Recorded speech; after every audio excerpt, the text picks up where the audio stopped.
Qarabağ klubu demək olar ki, legionerlərdən təmsil olunmuş bir komandadır. Bizim dünya çempionatını oynamağımız üçün normal. Yerli uşaqlara üstünlük verilməlidir. İmkanının balasından, varının balasından futbolçu yetişmir. Sonra mənə deyəcəklər ki, Tərlan çox danışır.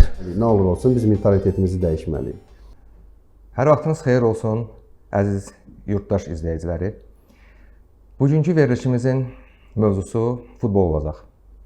Azərbaycan millisinin oyunları, Ümumi Azərbaycan futbolu, bölgəmizin futbolu. Və studiyamızın qonağı əvəz olmaz kapitanımız Tərlan Əhmədovdur. Tərlan bəy, xoş gəlmişsiniz. Təşəkkür edirəm, çox sağ olun. Sizi də xoş gördük. Çox sağ olun. Tərlan müəllim, elə ilk növbədə başlayaq milli komandamızdan. Bizi bu günlərdə həllici oyunlar gözləyir. Ukrayna yığması ilə və digər oyunlar. Ümumiyyətlə, bir qeyd etmək istəyirəm ki, bu günlərdə Tərlan Əhmədovun millidə karyerasının başa vurmasının 20 ili tamam olur. 7 sentyabr 2005-ci ildə son oyunumuzu keçirmişdir. Avstriyanın oyunu. Avstriyanın oyunu, bəli. Ümumiyyətlə, Tərlan müəllim, o milli ilə bu millini müqayisə etsək, yəni həmin vaxtda biz, belə deyək, qrup mərhələsində qələbəmiz olurdu, hissəmiz olurdu, bir neçə xal toplayırdıq. Və üstündən 20 il keçibdir, bu qədər futbola sərmayələr qoyulubdur. Yenə də qrupda elə eyni xalları toplayırıq, yəni hətta bəzi vaxtda daha pis nəticə göstəririk. Müqayisə etmək istəməzdim, çünki hər bir dövrün özünün şəraiti var. Bizim dövrümüz tamamilə Sovetlər dövründən müstəqillik dövrünə, keçid dövrünə düşdüyünə görə. O dövrdə bilirsiniz ki, bir dənə neftçi komandası vardı. Sonradan yəni yeni yerli komandalar düzəldildi, regionlarda komandalar quraşdırıldı, quruldu. Amma infrastruktur qurulmadı heç bir klubda. İnfrastruktur yaradılmadı. Nə köhnədən Sovetin dövründən vardı, Tofiq Bəhramov, bir neçə stadion vardı, onlar vardı. Və sonradan klublar yaradıldı, amma şərait, o infrastrukturda heç bir irəliləyiş olmadı. Düz 2000-ci ilə qədər. Yəni 2000-ci ilə qədər bizdə heç bir infrastruktur yox idi. Maliyyə də yox idi. Bizim formalarımız, yəni məşq forması yığma olsun, bizim formalarımız hamısı başqa-başqa bir ölkələrin formaları idi, məşqə çıxardı. Biz təlim məşq toplanışı keçməzdik. Biz ümumiyyətlə təlim məşq toplanışı nə ad idi, onu biz sadəcə sözdə bilirdik. Amma ümumiyyətlə biz heç ara istəyir klub səviyyəsində olsun, istəyir yığma səviyyəsində ildə bir dəfə ola bilərdi ki, rəhmətli Fuad Musayev bizi ya Kiprə ya da ki, hansısa bir Avropa ölkəsində danışardı Tallinnəcədə bir aylı, bir hardasa 10 günlük təlim məşq toplanışı keçirərdi. Yəni ümumiyyətlə klublar bunu yaşamır. Meydançalar bərbad vəziyyətdədir. Yəni bizim deyək ki, həftəlik siklda, məşq siklında bizim 2 dənə məşqimiz olmaz, çünki meydança tapılmırdı. İndi şüala 2000-ci ildən sonra Ali Baş komandamız ki, Olimpiya Komitəsinin prezidenti olduğu dövrdə yavaş-yavaş artıq idmana böyük bir qayğı gəldi. O qayğıdan sonra isə 2000-ci ildə böyük yatırımlar başladı. Deyək ki, Karvan klubu yaradıldı, Cavanşir Quliyev ora gəldi. Mübariz Mənsumov 2000-ci ildən sonra Xəzər Lənkəranı yaratdı. Hafiz Məmmədov Bakı klubunu yaratdı. Yəni belə-belə Beynəlxalq Inter klubunu yaratdı. Yəni belə-belə yavaş-yavaş klublar ərsəyə gəlməyə başladı və maliyyələr ortaya gəldi. Artıq bizim də yaşımızın artıq bitən vaxt idi. Bizim artıq demək 33-34 yaşımız var. Və belə-belə demək ki, o dövrdə bizim o yığmalarla oynadığımız futbol, bizim özümüzün Azərbaycan futbolu, yəni biz 60 dəqiqə bütün yığmalarla futbol oynadıq. Çünki bizdə şərait yox idi. Biz hazırlıq prosesini düzgün keçə bilmirdik. Biz 60 dəqiqə mübarizə apardı. 60-cı dəqiqədən sonra belə bütün yığmalar demək olar ki, biz odurdu. Biz məsələn üçün ilk bir qələbəmiz burada olub İsveçrə üzərində. Yəni bu qələbə deyim ki, bəlkə də Azərbaycan futbolunun yaşaması üçün böyük bir töhfə verdi. O öndərimiz gəldi, həmin 26-cı dəqiqədə o öndər meydançaya daxil olur, biz qol vururuq. Təsəvvür edin ki, bunlar hamısı üstbəyiz gəlir. Və o dövrdən sonra Azərbaycan futbolunda bir balaca canlanma var idi, harası 97-98-ci ildə. Sonra bir müddət yenə durğunluq əmələ gəldi. Yəni bizim o şəraitsizliyimiz bizi imkan vermirdi ki, biz 60-cı dəqiqədən sonra 90 dəqiqə mübarizə aparaq. Biz 60 dəqiqə mübarizə aparaq. Bütün komanda statistikada baxırsan, görürsən ki, biz qolların demək olar çoxunu 60-cı dəqiqədən sonra buraxmışıq. Amma indiki dövrdə, yəni 2000-ci ildən sonra klublar yaradıldıqca demək olar ki, onlara şərait də yaradıldı. Hər klubun demək olar ki, öz bazası var. Karvanın da öz stadionu bazası vardı. Xəzər Lənkəranın da vardı. Şəmkirin də öz stadionu bazası vardı. Neftçi klubunun da özü vardı. Qarabağ artıq yavaş-yavaş ərsəyə gəldi. O demək nəticələr yavaş-yavaş olduqca Qarabağa daha çox diqqət əmələ gəldi. Həm Qarabağımızın bizdə olmaması, uzun illər işğalda olması istər-istəməz Qarabağa daha çox diqqət ayrıldı ki, Qarabağda bir ərsəyə gəlsin. Və belə-belə komandalar yaradıldıqca şərait də vardı. Amma futbolumuz inkişaf eləmədi. Şərait yaradıldı. Bugün şəraitimiz var. Klublar ildə 2 dəfə, 3 dəfə təlim məşq toplanışına gedir. Formalar ideal vəziyyətdə. Yəni məşq prosesləri özlərinin bazası var, stadionu var, bəli, düz indi bəzilərinin o qədər yoxdur, gedir. Amma burada çatışmayan cəhət akademiyada olan işsizlik, akademiyada olan savadsızlıq, akademiyada məşqçilərin futbola yanaşması bugün bizim üçün problem yaradır. Və mən illərlə də bunu deyirəm. Yəni bizim aşağıda təməlimiz düzgün qoyulmur. Orada düzgün məşqlər keçirilir, düzgün yükləmələr yoxdur. Düzgün yanaşma yoxdur. Ümumiyyətlə klublar akademiyaya görə diqqət də ayırmır. Və bu baxımdan da bizim təməlimiz olmadığına görə bizim yığmamız da bugün o laxlamanı gedir, o uğursuzluğu yaşayır. Necə biz 30 il bundan qabaq 1992-ci ildə yaradılıb Azərbaycan Futbol Federasiyası müstəqilliyimiz dövründə. Yəni bugünkü günə qədər eyni nəticə gedir. Eyni nəticə. Yəni irəliləş deyiləcək bir şey yoxdur. Yəni yeri gəldikdə biz keçən ümumiyyətlə uğursuzluğu yaşamışıq. Millətlər Liqasında biz demək axırıncı qrupa düşmüşük. C-dən D-yə düşmüşük. Təsəvvür edin ki, bir klub Premyer Liqadan tərk edir, düşür ümumiyyət aşağı. İndi bizim yığmamız o vəziyyətdədir. Əgər yığmamız bu vəziyyətdədirsə, hamı deyir ki, baxın necə olur klubumuz nəticə verir. Qarabağ klubu demək olar ki, legionerlərdən təmsil olunmuş bir komanda. İndi bu ildə limiti götürdülər. Ümumiyyətlə Azərbaycanın futbolçuları o qədər diqqət ayrılmır. Üzr istəyirəm. Demək ki, bu il Avrokubokda çıxış edən 4 komandamızın heyətini baxanda cəmi 5-6 yerli futbolçu var. Yəni bir oyunda 4 dənə komandamız oynadı, 4 birinci siklda olanda. Ümumi demək 7 futbolçu Azərbaycanın futbolçu meydançaya çıxmışdı.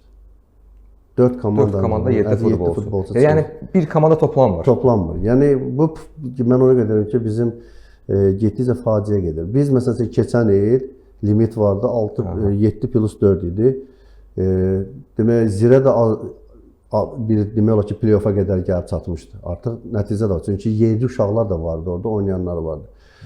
O biri klublar da demək ki, bir məhəllə deyən keçən də vardı, amma nəticə bu ilkindən daha qənaət bəxş edir keçən il. Halbuki yerli futbolçulardır. Bu il isə götürülüb. Mən nədən sual verirəm ki, qardaş, gətirilən futbolçu vardı. Deyək ki, 11 futbolçu ümumi kluba, bir kluba.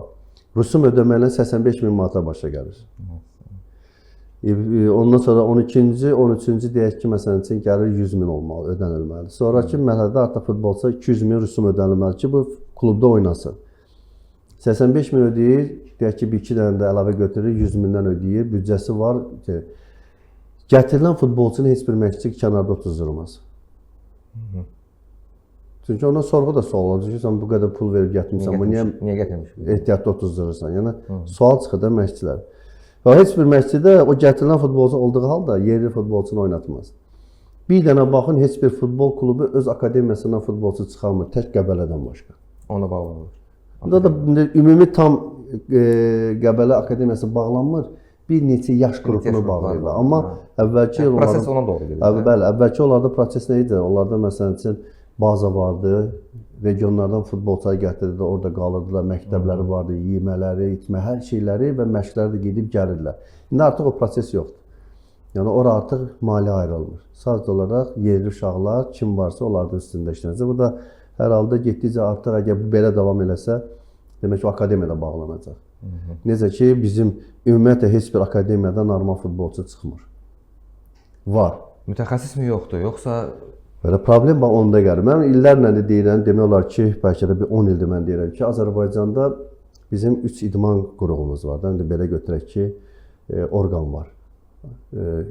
Gənclər və İdman Nazirliyi, Olimpiya Komitəsi, bir də ki, Futbol Federasiya Assosiasiyası. Yəni bu 3 qurumun nəzdində bir qurum yaradılmalıdır, mərkəz yaradılmalıdır. Akademiyalara nəzarət mərkəzi.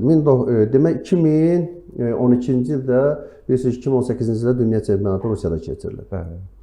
O dünya çempionatına 6 il qabaq Putinin bütün müşavirə keçirib, bütün idman adamlarını yığır, nazirləri yığır. Deyir, niyə bizim çempionatda daha çox əcnəbilər olur, biz pulları veririk, əcnəbilər gedir. Bizdə qarşıda dünya çempionatı gəlir. Bizim dünya çempionatını oynamağımız üçün normal. Yerli uşaqlara üstünlük verilməlidir. Və pul ayrılır, vəsait ayrılır. Hər kluba neçə 100 milyon pul ayrılır, vəsait ayrılır ki, yerli uşaqlar üçün. Və o dediyim mərkəz kimi bir mərkəz yaradılır və orada ancaq sırf, yəni bizdə kimi yox, orada sırf inkişaf proqramı gedir. Həm məşqçilərin savadlanması, həm futbola yanaşması, özünə aparması, biliyi, futbolu necə dərk eləyir və necə öyrədir, müasir futboldakı inkişafı necə öyrədir yeni gənc nəslə. Və eləcə yetişdirdilər, gəldilər dünya çempionatında da demək olar ki, ardası 4-1-ə qədər gəldilər. İspanlara məğlub, İspanlara da hələ məğlub elədilər. Xorvatiya. Yəni çıxış oydu. Bizdə də o mərkəz yaradılır. Çox ölkədə var. Akademiya nəzarət üçün mərkəz var. Bugünkü bizim Futbol Federasiyasının Belgiyada yazdırdığı inkişaf strategiyasında o var. Mərkəz yaradılmalı, amma yaradılmıyor belə. Yaradılsa, məsələn, bizim futbolda məşqçilərin əmək haqqısı çox aşağıdır. Uşaq futbolunda məşqçilərin əmək haqqısı çox aşağıdır. Biraz o əmək haqqı qaldırılandan sonra heç bir məşqçi valideyn əlinə baxmaz. İmkanlı valideyn axtarmaz. Yəni mən bunu illərlə deyirəm. Bizdə orada ayrı seçkilik var akademiyalarda. Bu imkanlı balasıdırsa, ona tamamilə başqa baxış var, yanaşma var. Bu kasımın balası ona görə bizdə akademiyadır. Çünki imkanının balasından, varının balasından futbolçu yetişmir. Yəni bu tarixdə bu sübut olunmuş bir məsələdir. Kim ki kasıbdır, o uşaqlardan həmişə gəlir. Çünki bəlkə də bu genetik olaraq kasımın balası istəyir ki, daha özünü göstərsin, ailəsinə də hansısa bir sevinç bəxş eləsin, amma imkanlı balası bir ki, hər şey var. Əyləncəsin gedir də. Yəni o sadəcə olaraq özünü, həyatını belə daha normal, xoş keçməsini keçir, amma kasımın balası həm zaman siz görsən ki, oxumaqda da, savadda da kasımın balası görsən ki, hər şey atır ki, universitetə qəbul olsun, amma bu bir tərəfdən görsən ki, yox, tamamilə hansı yollarla gəlir, gözləmində o da sonra mənə deyəcəklər ki, tərlər çox danışır. Ona görə də bugün bizim akademiyalarda yetişmə yoxdur. Savadlı uşaqların hamısı məhv olur. Və məşqçilərin orada həm savadlarının çoxunun savadı aşağıdır. Çünki tanışlıqla gələni də var. Tanışlıqla işləyən də var. Ona görə də biz daha çox istedadlı futbolçuları itiririk. Dəfələr olub ki, mənlə mübahisələr olub ki, niyə Azərbaycanda futbolçu yoxdur, yetişmir? Deyirəm ki, günaha, necə oldu əvvəllər yetişdi, indi yetişmədi. Mən özüm Şirvan şəhərində dünyaya gəlmişəm. Mən Şirvan şəhərinə gəlib Bakıda oxuyub Avropa çempionu olmuşam futbol üzrə SSR yığmasının tərkibində. 90-cı ildə bəli.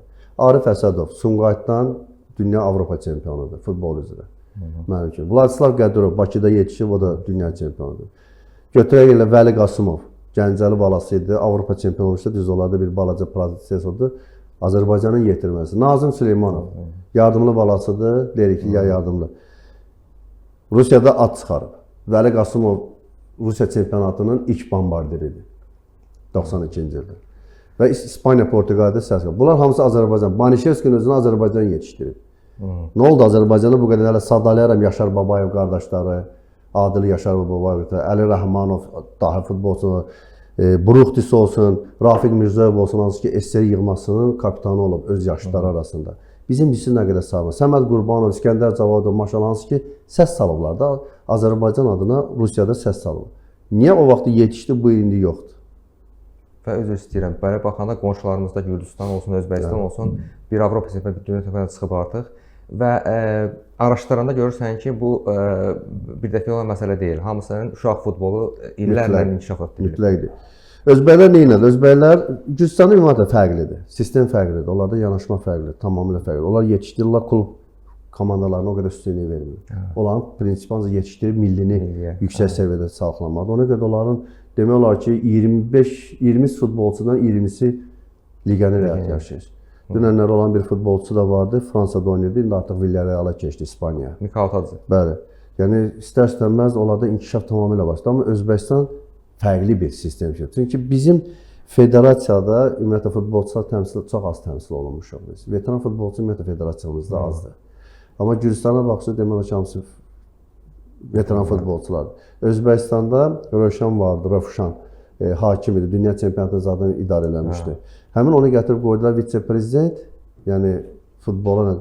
O əlaqələr yaratdı. Ən çox da İspaniya ilə əlaqə qurdu. İspaniyada mütəxəssislər çağırdı. Dedilər ki, 5 il müddətinə burada proqram işləyəcəksiniz. Amma sizin köməkçi hamısı bizim özbək futbolçular, veteran futbolçular olacaq, köməkçilər. Və onları öyrədəcəksiniz ki, sonda bizim futbol inkişaf eləsin. Yəni 5 il müddətinə Özbəkistan futbolunu inkişaf eləməlidir. Əlaqələr qurdular İspaniya klubları ilə, ora getdi mütəxəssislər, özbək mütəxəssisləri kurslar keçdilər, oradan gəldilər, burada öyrətdilər və elə-belə inkişaf elətdirdilər. Bu gün də oynayan futbolçuların demək ki, hamısı yerli uşaqlardır və artıq Avropaya çıxışları var.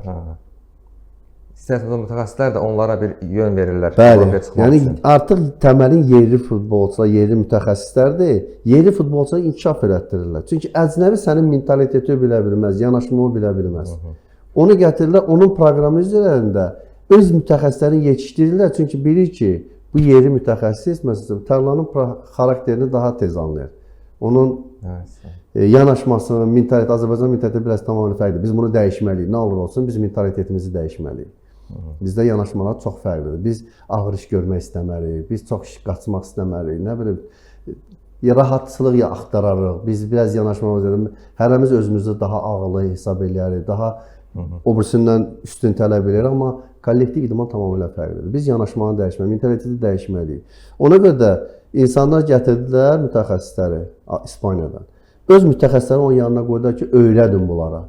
Və sonunda biz o proqram üzrə getdilər. Və bu gün də inkişafdadırlar. Bir neçə futbolçular Manchester City-yə getdi, indi bir neçə futbolçular var ki, biri Romada oynayırdı. Yəni inkişaf edir. Gürcülər də tamamilə fərqlidir. Ona görə də artıq dünya çempionatına bunlar vəsiqə aldı. Gürcüstan Avropa deyək ki, final mərhələsində vəsiqə qazandı. Çünki işdə yerli mütəxəssislərin hamısının savadı, onlar mütəmadi olaraq Avropaya çıxışları var. Göndərilirlər klub tərəfindən. Gedin orada kurslar keçin. Baxın yanaş, akademiyada necə işlənir.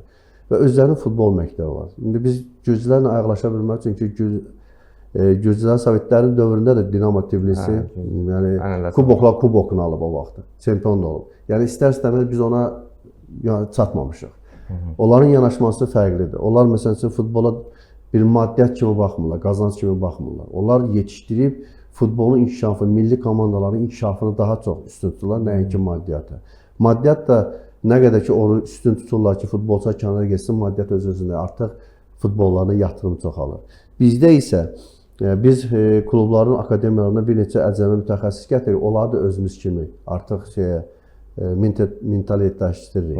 Yəni bizim öz xarakterimizə, mentalitemizə uyğun onları da artıq o vəziyyətə gətirib çatır. Nə inkişaf var, nə yetişən var, amma sadəcə olaraq vəsait olaraq daha çox əmək verilir. Və bu baxımdan da bugün bizim milli yığma komandanın demək olar ki, 70%-ni milliləşdirilmiş əcnəbi futbolçulardır. İndi siz təsəvvür edin, mənim ürəyim Azərbaycanla döyünür. Mən Azərbaycanım, mən gedirəm oynam, deyək ki, hansısa bir postsovet məkanında hansısa bir yığmadır. Mənim ürəyim nə qədər olsa da Azərbaycanda bu qan buradadır, buranı istəyərəm. Yəni o qədər ora can qoya bilmərəm. Ona görə də bura gəlib millidə oynayan futbolçular o qədər önəm daşımır. Onlar sadəcə olaraq reklamdır. Yəni özlərinin karyeralarında irəliləyiş atmaq üçün milli yığmada hansı milli yığma komanda oynasın, sənin karyeranda hansı bir kluba keçəndə artıq üstünlüyü təşkil edirsən. Daha çox ona öz ölkəsində çıxa bilmir milli yığma səviyyəsinə. Ora düşə bilmədən burada keçir milli yığma komanda səviyyəsində. Sənin karyeranda artıq milli yığma komandada oyun var. Sən hansı bir kluba keçəndə artıq deyək ki, Avropaya gedəndə. Artıq o da baxılır ki, milli yığma komandada oynamısan. Və bu sənin üstünlüyü təşkil edir. Daha çox ona üstünlük verir. Siz baxın, klubda oynayan futbolçularla milliləşdirilmiş futbolçular, millidə oynayan həmən futbolçunun oyununa baxın. Fərq həddindən artıq böyükdür. Klubda daha çox canlı qoyurlar, çünki vəsait maaşı var, əməkçisi var, inkişaf oradan gedə bilər. Milli yığma komandada görə can qoymurlar. Ona görə də biz bu gün problemi orada yaşayırıq. Çünki bu daxil o vətən sevgisi, milli ruh orada olmur. Tərlan müəllim, dediniz bu əcnəbilərlə bağlı. 2001-ci ildə Slovakiyanı biz 2-0 utduq. Bakıda qalib gəldi, siz də həmin heyətdə yer alırdınız. Maraqlıdır, həmin oyundan sonra nə qədər premya verdilər?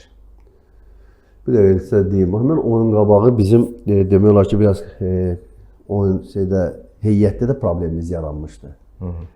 Dimitri Kramarenko oyundan imtina elədi, oyuna çıxmırdı. Biz Cahangir Həsənzadəni gətirdik. Demək, Olimpiya yığmasında bir gün qabaq oynamışdı və sərsin onu gətirdi. Yəni, vəziyyət elə gətirdi ki, Dima meydançaya çıxmadan imtina elədi. Orada proses vardı, rəhbərin aralarına söz-söhbət düşdü, neysə. Biz həmin oyunu 2-0 utduq. İndiyənə kimi yadımdadır, Tofiq Bəhramovda oyun gedirdi. Həmin oyunda kapitan idim, komandanın kapitanı idim. Və Cahangir də xeyli sevlər elədi. Elə onu deyəcəm ki, yəni ilk oyunu da Cahangirin meydançaya çıxmışdı. Hamı düşünürdü ki, cavan uşaqdır, hansısa səhv edim, amma deyim ki, onun böyük karyerasında böyük uğur qazandı. Elə həmin oyundan sonra demək olar ki, Cahangir Həsənzadə parlaq bir ad qazandı. İndi qələbədə ən böyük pay sahibi elə demək olar ki, Cahangir idi. O oyundan sonra bizə deyəndə $2000 bizə o vaxtı mükafat verdilər. $2000. Yəni indiki müqayisədə, indiki premiyalar müqayisədə nə qədər? $2000 o vaxt elə bir şey deyildi ki, deyim ki. İndi məsələn illər bundan qabaq bir oyuna məsələn heç-heçə $40,000 mükafat alırdılar, $100,000, $150,000 mükafat alırdılar. Amma nəticə elə eyni nəticə idi. Bizim vaxtda, yəni indiki vaxtda. O vaxtda düzdür, biraz vəsait yox idi, maliyyə çox ayrılmırdı. Hələ futbola o qədər diqqət o qədər yox idi, amma biz də çalışırdıq ki, nəyisə idi. Biz məsələn Portuqaliya ilə Bakıda 99-cu ildə bilirsiniz ki, 2 gün oyun oynamışıq. Demək olar ki, o heyətin bir 90-95% yerli uşaqlar olub. Yəni orada bir iki dənə futbolçu vardı ki, gətirilmə futbolçular milliləşdirilmişdir. Amma ümumi olaraq demək olar ki, 95% yerli futbolçular idi. Biz həmin oyundan sonra bizə $2500 mükafat demişdik. 2 gün oyun oynamışdıq. Gecənin səhər kimi də yatmamışdıq. Birinci günü biz oynadıq, geri saat 11-də oyun başladı. Demək Portuqal. Portuqal bizdən 2 gün sonra Rumuniyada oyunu vardı. Rumuniya ilə Portuqalın arasında bir xal fərq vardı. Demək, bizi udurdu Portuqaliya, avtomatik olaraq birinci yeri təmin edirdi, təsəvvür edin. Rumıniya artıq formal olurdu. Formal olurdu. Yəni gedib orada uduzsa da, o heləcə də artıq biz keçirdik bir xal şeyi. Biz isə elə bir ki, bir xal qazandıq Portuqaliyadan. Portuqal artıq problemi çıxdı ortaya. İndi məcburdur ki, ya orada heç eləməlidir Rumuniyada, ya da ki, qalib gəlməli. İndi biz də gecə oynadıq saat 11-də, hardasa 10-da başlamışdıq bildik. Yəni 9 ya 11 arası idi oyun. Təsəvvür ki, bir hissə oynadıq, ondan sonra problem yaşandı. Aləm dəydi bir-birinə. Demək olar ki, 2 saat meydançada qalmışıq. UEFA FIFA-ya zəng olundu, danışıldı. Dedilər ki, səhər saat 4-də təzə yenidən oyun oynansın. Təsəvvür edin ki, indi biz də Şixovda Kristin Beach oteldə qalırdıq. Təsəvvür gecə getmişik ora, saat hardasa 2-3 radələri. İndi yatmaq olmur.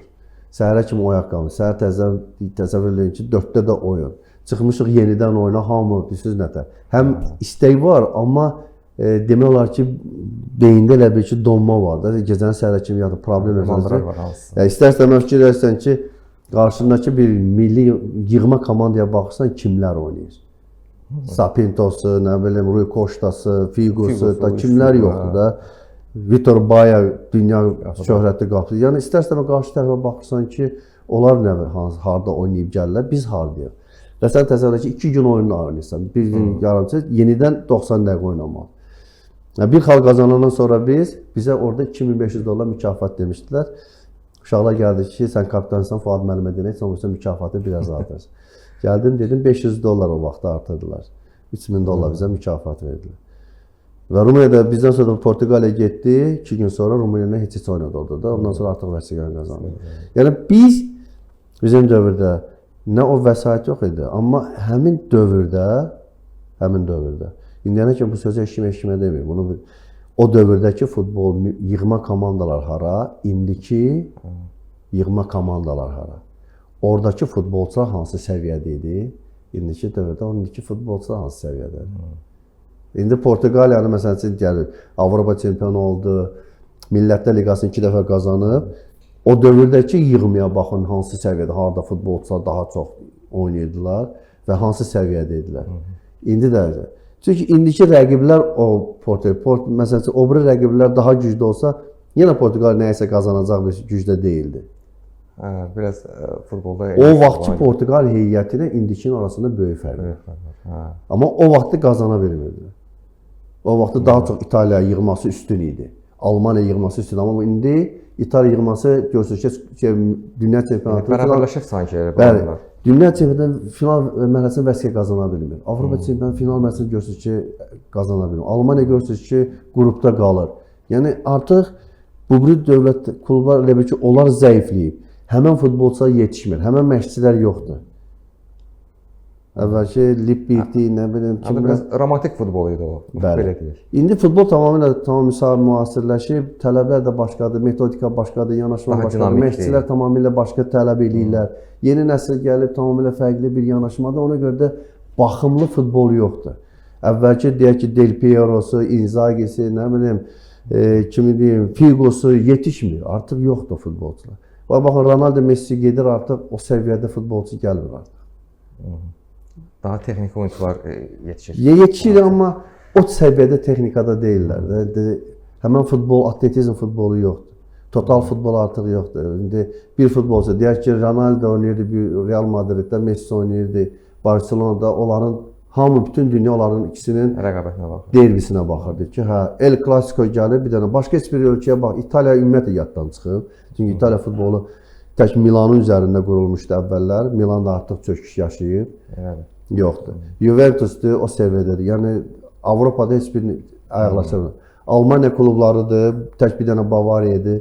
O da mən sizə deyim ki, uyğunlaşa bilmir. Artıq Avropada İspaniya ilə və yaxud da ki, nə deyim, İngiltərə hansı ayaqlaşa bilmir. Liverpool məsələn üçün illərlə Kloppun vaxtında hegemonluq elədi.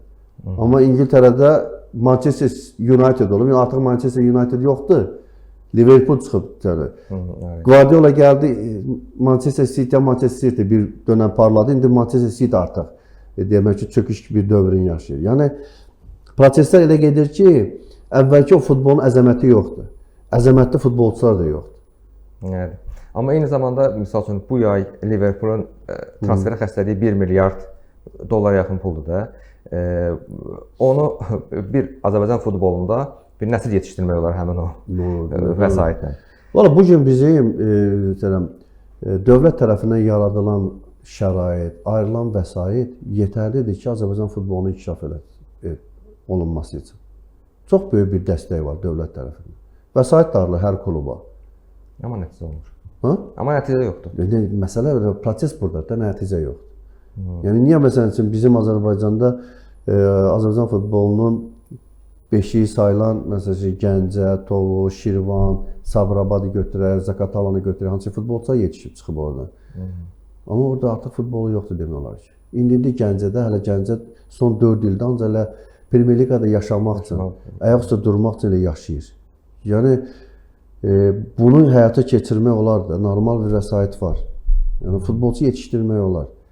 Amma proseslər düz getmir, iş düz getmir, yanaşma düz deyil, sistem düz deyil. Tamam, mənim ümumiyyətlə futbol azarkeş üçündür, biz bunu bilirik. Amma bu günləri bölgədən cəmi 200 klubumuz var, onlar da öz azarkeşi qarşısında oynaya bilmir. Yevlax gedir Şamaxıda oynayır, İmişli komandası gedib Şamaxıda oynayır. Yəni, halbuki 90'larda, 2000'lərdə, belə deyək də, bir kasıb dövrümüzdə Gəncə komandası Gəncədə oynayırdı, Şəmkir Şəmkirdə oynayırdı. Hətta İmişli komandası da öz arenasında oynayırdı. Bəli. Yəni, bu da bir növ təsir edir ki, yerli, belə deyək, azarkeşlər, yerli gənclər bir örnək götürməlidirlər futbolçulardan. Düzdür, indi futbol nə qədər azarkeş olsa da dövlətin özünün də bir bayrağını qaldıracaq ən populyar idman növüdür. Dövləti tanıdan idman növlərindən biridir. Çünki dünyada ən çox sevilən futboldur. Yəni, başqa idmanı heç vaxt müzakirə olunmur ki, 66-cı ildə Tofiq Bəhramov bir qərar verib, indiyənə kimi onun müzakirəsi gedir. Tofiq Bəhramov. Amma başqa idmanda hansısa bir hadisəni heç kim yadda saxlamır. Xarakteri yoxdur ki, hansısa bir hadisə olur. Amma futbol bu hadisələr baş verir. Və yaxud da deyək ki, 2003-cü ildə bildiyim qədər Milan-Liverpool oyunu İstanbuldakı Çempionlar Liqası final oyununda, məsələn, birinci hissədən sonra 3-0 irəlidə olduğu halda, sonra 3-3, yəni hamının yaddaşında var, görsən ki, amma güləşdə və yaxud da hansısa idman növündə bunlar heç bir yadda qalmır. Çünki o qədər populyarlıq yoxdur. İdman özü həm bölgə üçün oynanılır, həm şəhərin özü üçün oynanılır, həm fanat üçün, həm də dövlət üçün oynanılır. Çünki dövlətin bayrağını daha çox ucaldar, onu dünyada daha da çoxaltar. Məsələn, Qarabağın uğurları. Görürsünüz biz Avropada nə qədər böyük bir hörmət, necə tanınırıq. Azərbaycan klubu olaraq Qarabağ. Neftçi də bunu yaşadı, Qəbələ də yaşadı. Yəni istər-istəməz populyarlıq idman növünə olduğuna görə insanların ona sevgisi daha çoxdur. Hər kəsin istəyir ki, öz klubu daha yaxşı olsun. Evimin içində olsun. Gəlim ona rahat olub dəstək verim. Yəni hər adamın imkanı yoxdur ki, dursun buradan gəlsin, deyək ki, İmişlidən gəlsin, Sumqayıtda oyuna baxsın. Bunu hamı eləyə bilmir.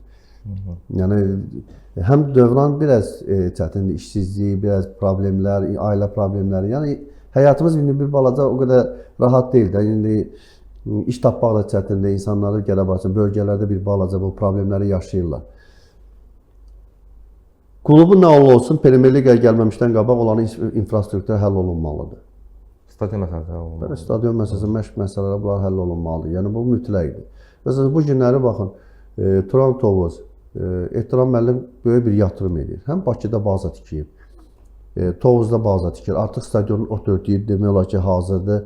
Bu yaxınlarda özündə çıxışı var ki, oktyabrın ortalarına artıq komandamız öz meydançamızda oynayacaq. Amma bunu biz o bir komandalara deyə bilmirik. Çünki karvan dəyişir, karvan hələ bilinmir ki, indi nə vaxt oynayacaq. Onlarda da proses gedir, dəyişmə. Amma nə vaxt oynayacaq hələ bilinmir. İndi bilinmir. O dörtlü olacaq, süni olacaq hələ bilinmir. Konkret olaraq deyilmir. İmişli hələ bilinmir. Çünki İmişlinin orada bir neçə komanda var İmişlidə. O stadion ondan mübarək. Stadionun bütün demə sənədləri başqa klubdadır. Bu klubda ora oynamaq üçün vəsait tələb edir. Yəni aləm dəyib bir-birinə. Şamaxıda oynayırdı, indi keçirlər Qubada oynayacaqlar. Yəni indi sonraki mərhələdə bəlkə də bir dəfə bəlkə də Qubada qaldırar.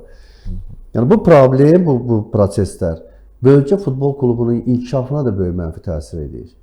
Siz təsəvvür edin ki, oranın bir Premier Liqada oynamaq üçün 11 akademiya, yaş qrupu olmalı akademiyada. Bu uşaqları siz gətirib Sumqayıtda və yaxud da deyək ki, İmişlidən aparıb Turan Tovuzda oyuna baxdıra bilməyəcəksən axı. O uşaq öz komandasını öz meydançasında görməlidir. O öz komandasına baxıb inkişaf eləməlidir. Fanatı da gələndə, onun o yeri cəmaət gələndə ki, öz komandalarına fanatlıq eləyəndə bir var, 50 nəfər gəlib Sumqayıtda baxsın və yaxud da Bakıda baxsın. Bir də var ki, 1000 nəfər gəlsin öz evində baxsın. Həm klubun büdcəsinə xeyirdir, həm də ki, ona dəstəkdir. Və insanların da bir klubun oynadığı vaxtı bir rifahı yaxşılaşır. Qələbə qazananda sevinc bəxş olunur. Hətta bir, deyək ki, məğlub olanda belə müzakirəli edirlər, otururlar, danışırlar. Bir hansısa insanların bir yaşam tərzinə bir dəstəkdir. Futbol klubunun öz yerində olmaq. Bizim demək olar ki, bir neçə klubumuz artıq çıxır. Gəncə özü də böyük futbol məktəbidir. Futbolumuzun deyək ki, mən həmişə demişəm, özəyi oradır, məbədi, mərkəzi demək ki, oradır. Amma təəssüf ki, hələ illərdir orada başqa proses gedir, oynamağa öz yerində sadəcə. Mənim də dövrümdə gah biz oynadıq, orada stadion yandırıldı, getdik Qəbələdə oynadıq. Məndən sonra da həmən proseslər yaşanır, bugün də yenə həmən proses yaşanır. 4 ildə eyni proses yaşanır, bir problem həll olunub ortaya çıxara bilmir. Bundan sonra nə olacaq? Gəncə cəmiyyətə futbolu o qədər çox sevirlər ki. Yəni ona görə bizim Gəncədən çıxmayan futbolçumuz, İmişlidən çıxmayan futbolçular, nə bilim, Turan Tovuzdan çıxmayan, öz futbol komandasını görməyən futbolçu, əlbəttə ki, inkişaf olmayacaq. Əlbəttə ki, fanatı inciyəcək, futbola gəlməyəcək. Və o problemlər hamısı buradan qaynaqlanır. Sizin doğma Şirvan şəhərində futbol ənənəsi olubdu. Bəli. İllərlə, hətta bir 80-ci illərdə çempion oldu. 80-ci ilin çempionudur, Azərbaycan çempionudur. Sağ ol. Bugün amma orada demək olar ki... Ümumiyyətlə, orada indi Ramiz müəllim deyir, 2 dənə komanda yaradılır, region liqasında oynayırlar ikisi də.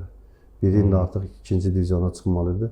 Siz, ümumiyyətlə, sənaye şəhəri bir tək Sumqayıtdadır futbol. Mingəçedə də görsün ki, sənaye şəhəridir, futbol 1-ci divizyondadır, yoxdur. Əvvəl oynayıb 9-cu zonada oynayıb avtomobilist Mingəçe.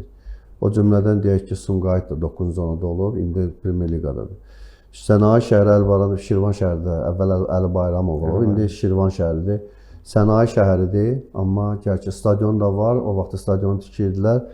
Stadion yarımçıq qaldı, elə də indi heç yaxınlaşan yoxdur, yanaşan yoxdur. Amma Olimpiya kompleksi tikilib, Olimpiya kompleksinin nəzdində stadionda futbolçular, məsələn, region liqasında çıxış edirlər. Yetişən futbolçular da var. Əvvəl Azərbaycan futboluna gələn futbolçularımız da var. SSR yığmasında oynayan futbolçularımız da olub. 9-cu zonada Araz Naxçıvanda çıxış edən Məcnun, Zahid, bir neçə futbolçular var ki, Araz Naxçıvanın 9-cu zonada uğurlarında pay sahibidirlər.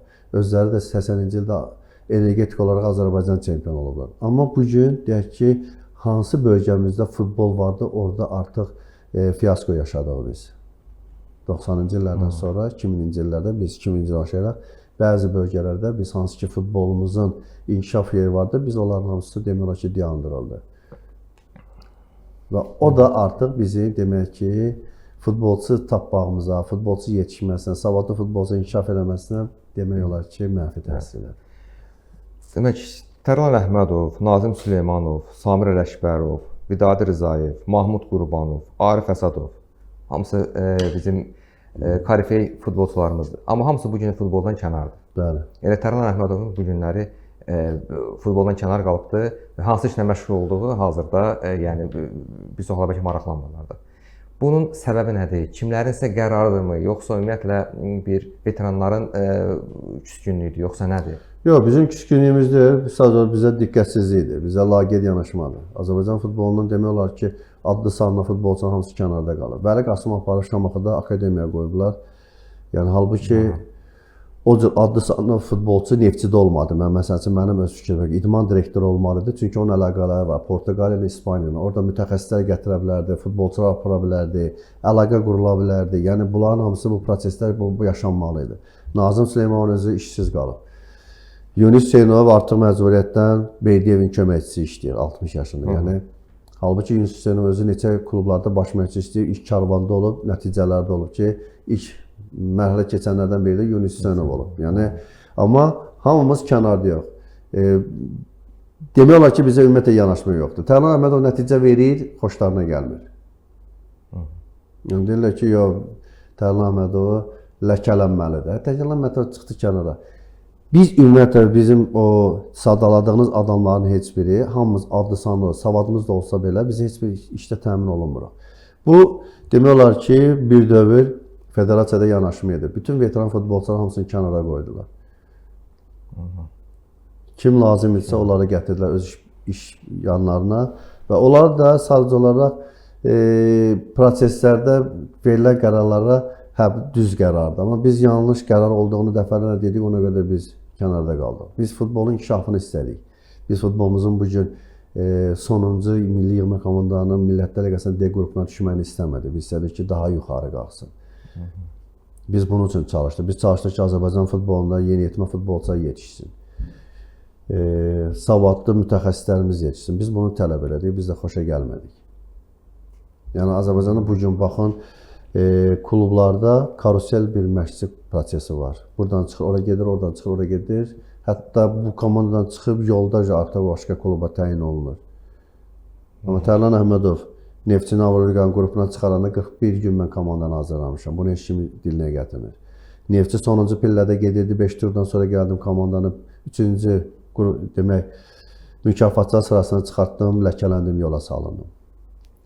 Gəldim, keşləni çıxartdım, 3-cü yerə mükafatçılar sırasına yola salındım, getdim. Gəncəyə xahiş elədilər, getdim Xan Gəncəyə. Klubun rəhbəri İlqar Nadirə dedim ki, İlqar Nadiri, belə mən bura gəlinə qədər 3 klubda işləmişəm, ikisində nəticə vermişəm, amma ləkələnmişəm. Sən etmə, eləyəcəksən, sən elə burada deyənə getməyə ora. Mən işimi görəcəm, sən amma getdik ora, komandanı Premier Liqada saxladım, 6 turdan sonra 0 xal olan bir komandanı, amma sonda yenə də ləkələn. Yəni, bugün adlı sanlı futbolçuya, savadlı futbolçuya, mütəxəssisə bizdə ehtiyac yoxdur. Bizdə onlara işləyən, sərf eləyən adamlar var, məşqçilər, mütəxəssislər var ki, onlar sərf edir. Komanda Premier Liqada qalmaq uğrunda oynayır. Neçə il olacaq bu? Nə vaxta qədər bir neçə klubumuz Premier Liqada qalmaq uğrunda futbol oynayacaq?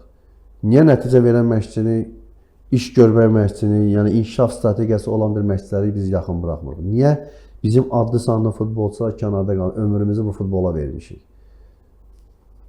Biz məsələn deyirlər, hərdən bizə deyirlər ki, sizin dövrdə nə olub? Mən bir insanlara başa salam verəm ki, biz Allah ulu öndərə qəni rəhmət eləsin, biz ilk yığmanın oyunlarını biz Trabzonda keçirmişik. UEFA, FIFA bizə icazə verməyib Azərbaycanda. Çünki bütün dövlətlər dedi ki, Azərbaycanda baş kəsirlər, adam öldürürlər. Ulu öndər gəldi, onun qarşısını aldı, demək, təhlükəsiz təminatı verdi. Bütün dövlətlərə ki, Azərbaycanda bir dənə hadisə ola bilməz. Biz ilk oyunumuzu İsveçrə ona da qalib gəldik. Hələ biz onda göstərdik ki, nə isə bacarırıq. İndi təsəvvür edin ki, biz 2 mərhələ, 2 sikl deyək də, Avropa Dünya Çempionatında biz Trabzonda oynamışdıq. Trabzonda tamaşaçı gəlmirdi. Cəmi özünü öldürsəydi, bir 50 nəfər orada bizim Azərbaycanlı gəlsəydi, böyük şeydi. Biz öz tamaşaçımız arasında oynasaydıq ilk vaxtdan, bizim Azərbaycan futbolu tamamilə fərqli olardı. Biz elə bir ki, o uğursuzluq ki başladı Trabzonda, biz Azərbaycan gəldik, artıq burada da proseslər tamamilə həmin vaxtda vəsait yox idi. Vəli Qasımov İspaniyadan gəldi, Portuqaliyadan gəldi, gəliş-gediş bileti çətinlik çəkirdi o dövrdə. Federasiya bir dəfə verə bilirdi, bir dəfə verəmirdi. Vəli bir dəfə öz cibi ilə gəlirdi. Hər dəfə nə vaxt öz cibi ilə gəlsin ya. Nazım Süleyman onun kimi. Yəni Samir Ələkbarov, Şahan Diniyev o vaxtı İsraildə oynayırdılar. Onlar da həmin şeyi yaşayırdılar. Yəni proseslər elə idi ki, biz üçün çətin idi. Amma bu gün ömrünü qoyan o adamların hamısı kənardadır. Yanaşmamız düzgündür. Ona görə də bu gün futbolumuz bu vəziyyətdədir. Çünki bizə ümumiyyətlə baxıram, futbolda bu gün savadlı mütəxəssisə ehtiyac yoxdur. Yəni bunu hər dəfə demişəm, bilmirəm yenə də kimlərsə başlayacaq ki, Tərlan Universiteti, amma bu gün bizim kənarda qalmağımız sadəcə olaraq savadlı, düzgün, adlı sanlı olmağımız bizim üçün böyük bir problem yaradır. Əlbəttə ki, ümid edək ki, növbəti mərhələdə bu problem həll olunacaq. Çünki yurttaş verilişi bölgələrimizlə bağlı bir layihədir və bu günlər bölgələrimizdə olan digər problemlərlə yanaşı bu futbolla bağlı problemlər də həddən artıq çoxdur və siz bu düz vurğuladınız ki, bunu məhz yerli mütəxəssislərimiz həll edə bilər. İnşallah arzu edək ki, yaxın vaxtda bizim daha futbolçularımız yeni iş başında olar. İnşallah bizi də bu 5-də, 9-da sevindirsinlər milli yığma komanda İslandiya və Ukrayna yığması ilə. İnşallah ki, ondan sonra biz də sevinərik. Tamam, çox sağ olun. Siz sağ olun. Minnətdaram sizə. Çox sağ olun dəyərli izləyicilər və bir daha sizə bildirmək istəyirik ki, bütün təkliflərinizlə bağlı bizim bu videonun şərh bölməsinə qeyd edə bilərsiniz.